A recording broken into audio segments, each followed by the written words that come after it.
Hi there, it's me, Hito, and welcome back to another new video of mine. Our today's topic is finally the skipped content of the daily life anime. What I mean? Well, there is a lot of content in the original light novel books that didn't make it into the anime. And today we're talking about 5 things in volume 1 that didn't make it into the show. This is also the start of my new video series, Skipped Content. If you like the series, show it in form of support via sharing or commenting on my video. And now, without any further ado, let's do this.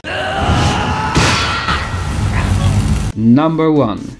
The school couple list. Well, this is the first and one of the least interesting things the anime decided to leave out, because I kid you not, this school couple list thing takes up about 5 to 6 full pages of the book and was in the beginning of volume 1. So basically it's just like High has a list for the most dateable and least dateable boys and girls, and Tonomachi spent what felt like forever time to explain that to Shido. Like I said, nothing really that interesting yet. Number 2. Rene's and Shido's conversation. The next thing on the list is much more interesting though. Remember after episode 1 when Toka and Origami fought? Right after this, he wakes up at the Fraxinus and got taken care of by Rene Murasame. Now though, it gets interesting. In the book there was no immediate jump to the reveal of Kotori. In the book, Shido and Rene indeed do have a detailed conversation, which is completely missing in the anime. Shido asks who she is and why she looks so tired all this time, and where she has the teddy bear from. Rene explains to him that the teddy bear was a gift by a beloved person she used to know years ago. Then she takes her usual amount of sleeping pills, which were like 10 or more pills she took at once. A little stop here. I know I tried to sound funny and all when I said like 10 sleeping pills and all and laughed and tried to make it funny. I just want to add that I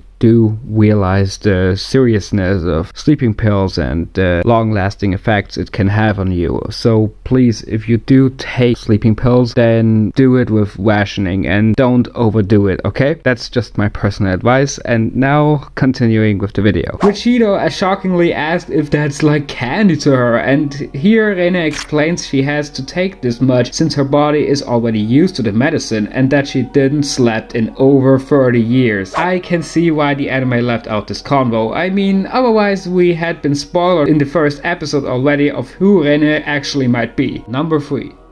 Origami's and Shido's aftermath. What I mean with this? The small convo Shido and Origami had at the end of episode 1. Also, here Origami shows no hint of emotion as she explained what a spirit did to her parents over 5 years ago. Yet here Origami adds, I don't want anyone to experience what I have been through, which in the anime would have made it so much easier to sympathize with her as a character. And after their convo ended, Shido actually questions everything and himself, that he seems to have his head in the clouds, reflecting the spirits are indeed a dangerous force and best being on guard at all times when handling them, in the way Kotori explained. These 2 extra sentences and scene would have give this one scene much more depth if you ask me, but I can't really think of a reason as to why the anime didn't include that. Number 4. Date a sim. This is one of the more hilarious and funny things the anime skipped, I must say. I guess I can understand why, cause it was a segment in the book which covered like 15 to 30 plus pages of the book. But I still would have found it funny to see that in animation. Basically, this segment of the book is all about Shido training with the self-designed and programmed dating sim of Rene, my little Shido. Like seriously, in the book are so many pages of Shido training under their supervision and reaching